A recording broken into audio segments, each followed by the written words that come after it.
Seja bem-vindo, amigo do Projeto Praia Vermelha. Vamos continuar nossos estudos sobre a África, falando agora mais um pouquinho sobre o processo de descolonização e o processo de independência das novas nações africanas. Tá? Então, nós vamos separar por, por colonizador, pegando os colonizadores mais influentes, tá? E que constam na nossa apostila. Não acreditamos que uma prova nossa caia outros colonizadores, já que nem constam do nosso planejamento, aí, no planejamento da EC. Então vamos começar pela França. A França teve várias extensões ultramarinas, eles chamavam assim, várias colônias na África, né? É, foi a primeira, a França foi a primeira em 1830, ocupou a Argélia e fez da Argélia a sua colônia, né? Ela conquistou vários outros territórios, são territórios muito extensos, mas digamos que a colonização francesa não foi tão exitosa como a inglesa, por exemplo, ou até mesmo como a portuguesa, porque os países colonizados pela França ali, eram poucos recursos materiais e poucas saídas marítimas. Então, ela realmente foi uma colonização, embora tirasse bastante lucro, ela não foi tão exitosa como as demais. Tá?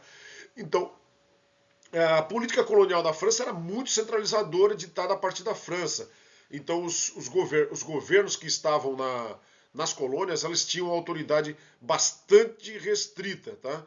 Existia uma figura central de administração, que era o governador-geral, que ficava na França. Existiam governadores dos territórios, mas com pouca autonomia. Claro que existia toda a estrutura para trabalhos práticos lá, né? Juízes, administradores, engenheiros, tal, médicos, policiais, advogados, tal. Mas a forma de gestão era bastante centralizadora. Tá? O domínio, então, das atividades de exportação e importação, assim como todas as outras, né, deram margens de lucro bastante interessantes para a França, porque controlava os preços, né? E comerciantes africanos também eram inteiramente dominados pelas companhias francesas que davam todas as cartas, né? E as estruturas montadas não permitiram assim uma integração econômica entre as diversas regiões africanas. Então, as companhias criadas elas tinham uma ligação direta com a metrópole e impediram que houvesse uma conjugação de esforços no sentido de integrar essas colônias como um bloco. A economia permaneceu sempre então de base agrícola, como praticamente todo o restante da África, né, ou agrícola ou extrativista, né, como era isso aqui, com a importação de manufaturados pela França e aquela troca eterna, né, produtos agrícolas por manufaturados da metrópole, né. Então o progresso econômico realmente foi muito limitado, né? A França, assim como todos os outros países, a Inglaterra menos, mas os países optaram por uma espécie de assimilação, né? Então as populações nativas foram impostas uma língua, novos códigos de conduta, códigos culturais, a ideia de levar o progresso cultural para aquela população, digamos, que era considerada primitiva, né? Ela se impôs ao longo de todo o processo, praticamente todos os países, tá? As elites coloniais também eram compostas por franceses, evidentemente, e seus descendentes até o fim do Império.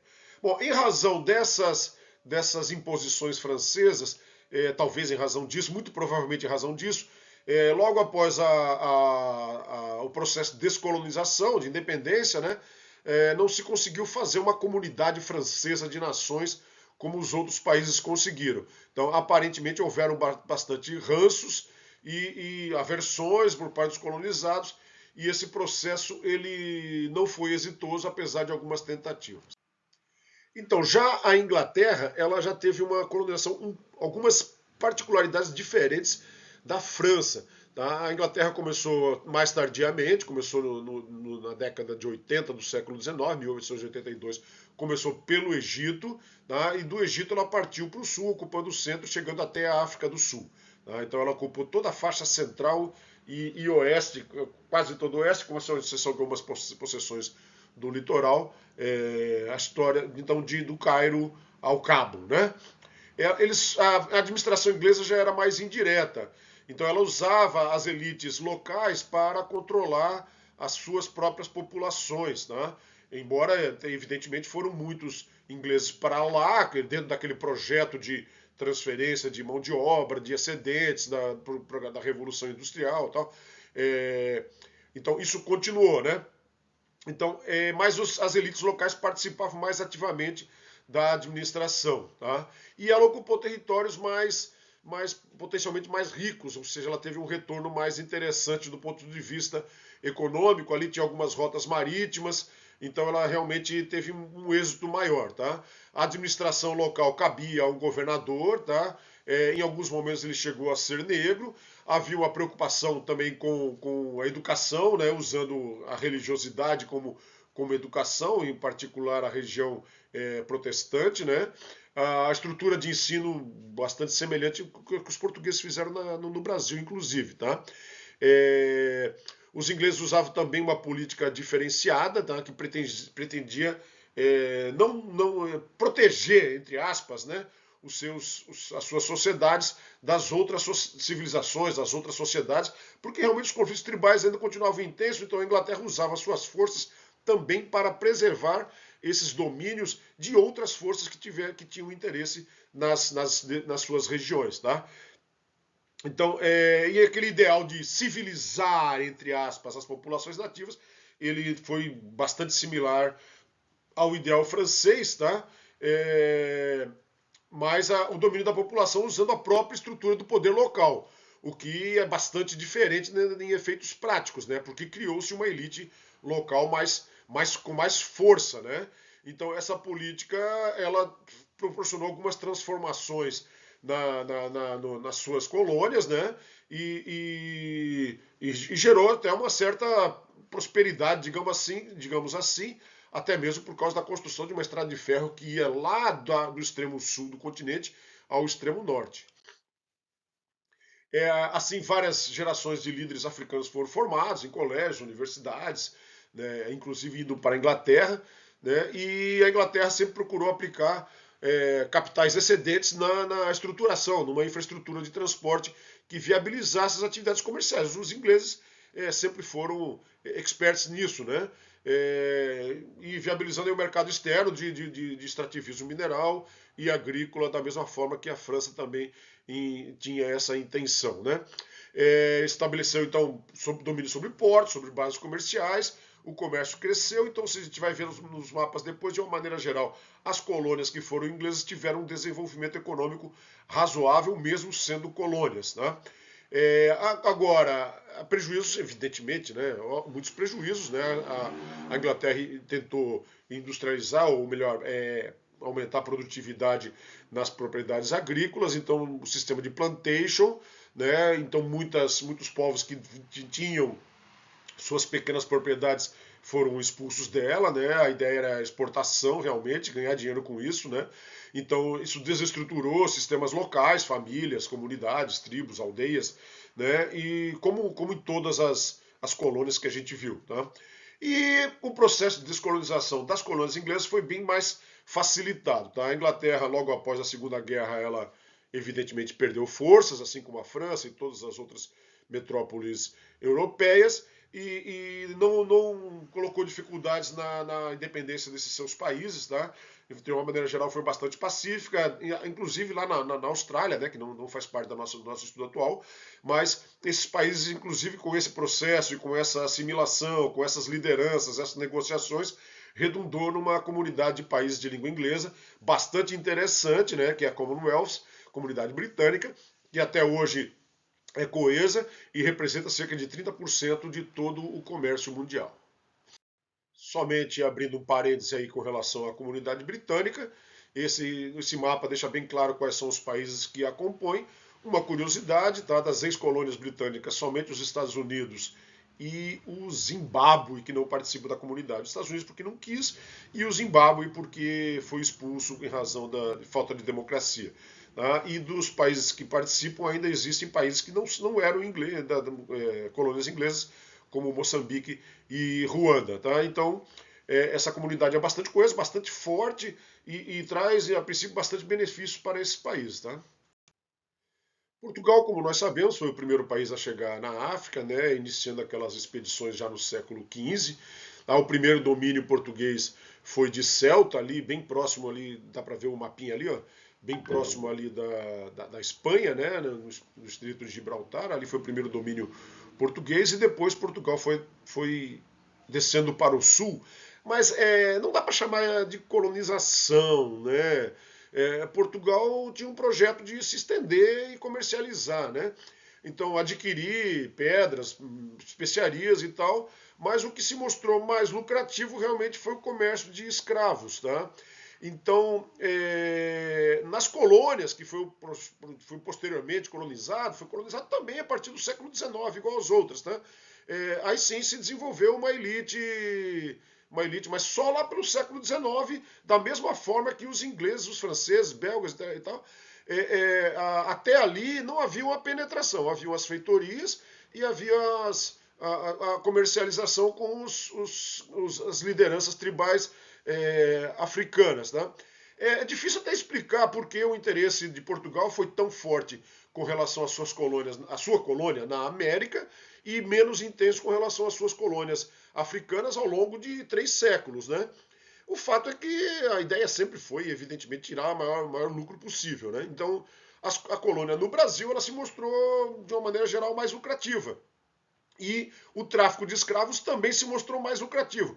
Então, o que se tornou interessante para Portugal foi, na África, retirar escravos, levar para o Brasil e produzir no Brasil, seja lá desde o pau de açúcar, do pau-brasil, a cana-de-açúcar, o gado, o ouro. Né? Então, sempre foi mais interessante produzir lá do que produzir na África. Então, não houve uma espécie de colonização propriamente dita durante esses 3 primeiros séculos. A colonização mesmo foi a posteriori. Tá? E o processo de independência não foi muito diferente do processo de independência das colônias francesas e inglesas. Tá? Também foi ao longo do século XX, embora foi um pouco mais tardio. Tá? Com a Segunda Guerra Mundial surgiu o sentimento nacionalista, assim como as francesas, como nas inglesas. Tá?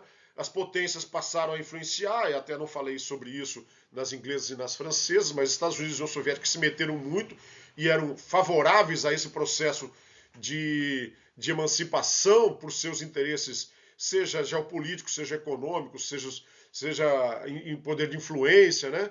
E também pela derrocada da Europa, a ideia seria tomar conta desse mercado, né? E nesse processo de independência, a Conferência de Bandung foi bastante interessante, que é a ideia de tentar conseguir voz dos africanos e dos asiáticos para tentar enfrentar esse sistema bipolar. Confesso que eu não vi muito êxito nisso, não. Tentaram enfrentar, mas enfrentaram muitas guerras internas e o resultado não foi exatamente o que se esperava. Tá? Uma incoerência se mostrou bastante forte, porque Portugal optou por ingressar na OTAN. Né? Quando ingressou na OTAN, a OTAN capitaneada pelos Estados Unidos, todas as outras estruturas coloniais se desmanchando, e Portugal quis manter essa colonização por mais tempo.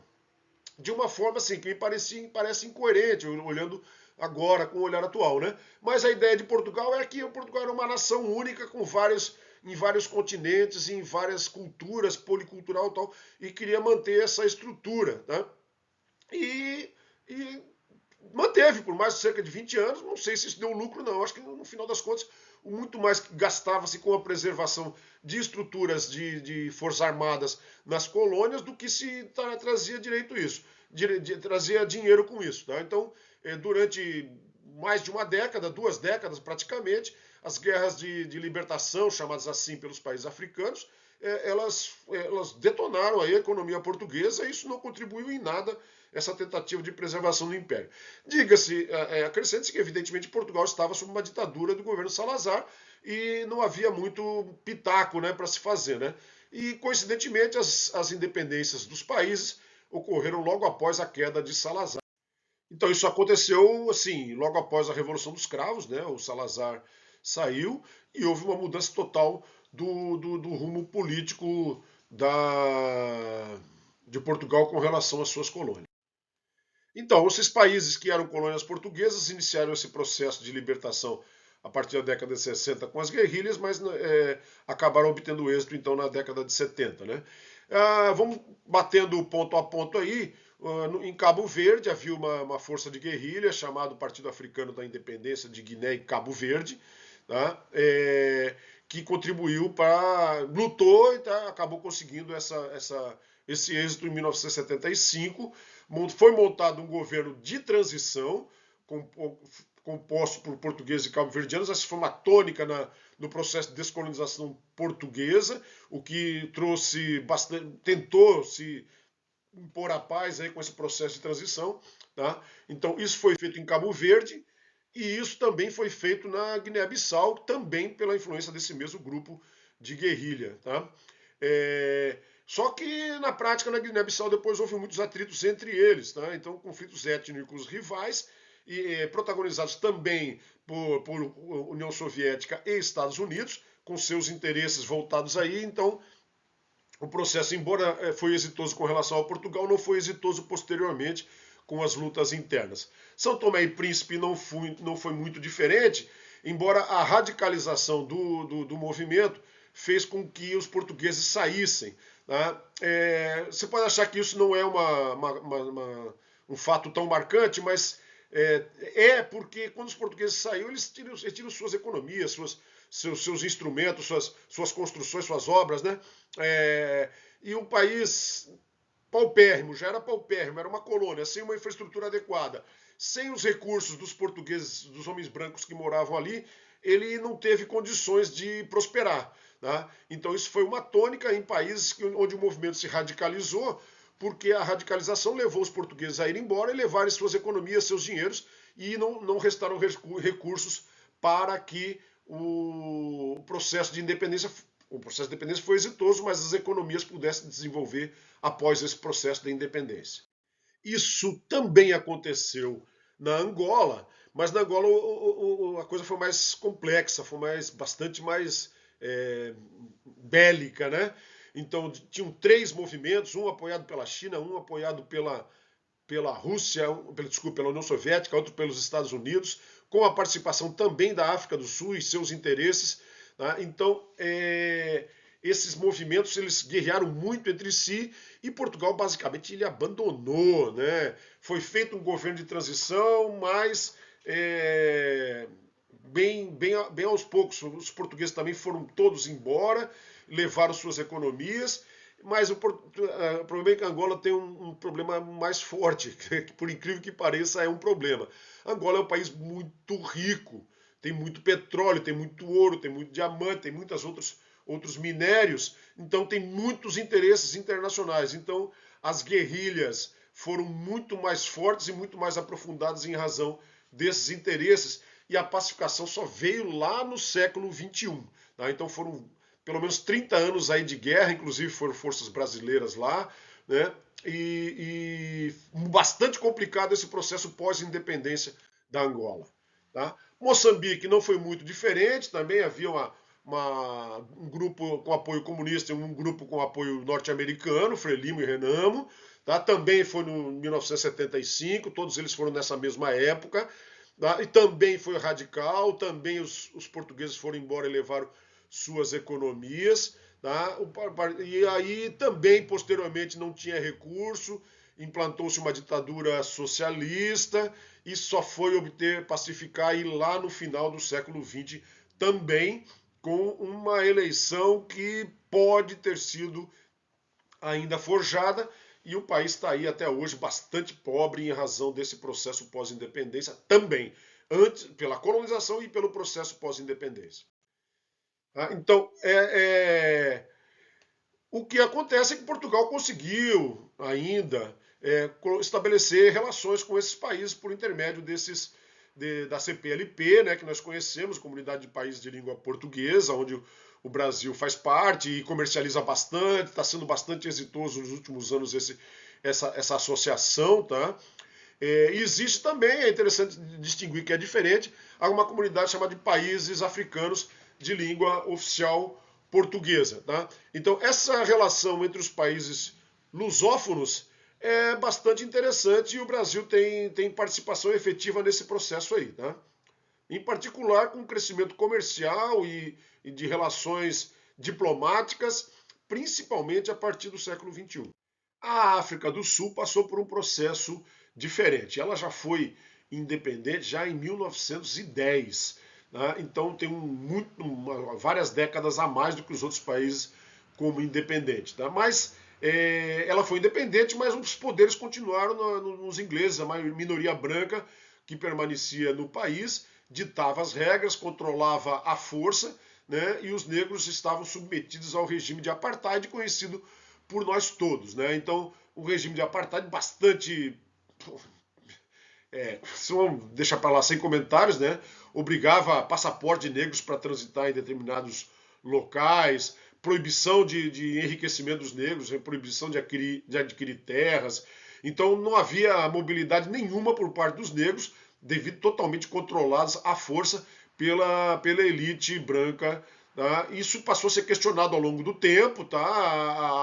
A África do Sul passou a ser objeto de várias imposições econômicas, né, restrições, né, sanções, né, e o regime acabou não aguentando o tranco por causa da pressão internacional. Né? Aliás, dicas de passagem, eu não comentei por ocasião da independência das colônias portuguesas, é que havia uma pressão internacional muito forte em cima de Portugal também, fecha parênteses. Tá? Então esse regime de segregação racial ele durou muito mais do que devia, aliás, nunca devia ter existido, né? Mas ele perdurou até o final, praticamente, do século XX, até a década de 1990, e deixou bastante sequelas. Aí, com a eleição de Nelson Mandela, isso mudou. Também é curioso que esses países que têm maior potencial econômico, onde tiveram mais atritos, né? Mais interesse internacional. Né? Então, a África do Sul, ela é uma passagem, todos nós sabemos, entre a América e a Europa e a Ásia, extremamente importante desde que começaram as navegações portuguesas. Né? Então, a posição estratégica da África do Sul é fundamental nesse processo aí. Então, merece uma observação à parte as relações do Brasil com a África aí no processo de cooperação Sul-Sul, né? Então, a África sempre foi secundária para a diplomacia brasileira. Aliás, eu diria para a diplomacia praticamente todos os países do mundo. A partir do momento que os países se emanciparam, eles eram muito pobres. E diplomacia sempre atende interesse do Estado. Se não havia interesse, não havia diplomacia. Né? Mas o Brasil realmente, digamos que talvez tenha pecado um pouco nesse sentido, ou pecado nesse sentido, porque as relações, primeiro com a proximidade, né? As relações históricas, né? O Brasil é formado por uma cultura negra muito forte, né? Então talvez tenha ficado devendo um pouco aí os países poderiam ter uma agenda econômica e política mais forte com a África. Isso começou a ser mudado a partir da década de 60, 70, né? Buscou uma espécie de aproximação, com uma espécie de movimento de terceiro mundo, na década de 60 já com a ligação com os países do bloco soviético, com a China, né? Aqueles governos mais de esquerda, né? E posteriormente com o regime militar não se afastou não, tá? Inclusive a política da prosperidade, diplomacia da prosperidade, ou o pragmatismo responsável dos governos militares, está lá no meu vídeo sobre política externa brasileira, tá? E elas continuaram aproveitando os interesses que haviam geopolíticos ali, de a ideia do Brasil maior, né?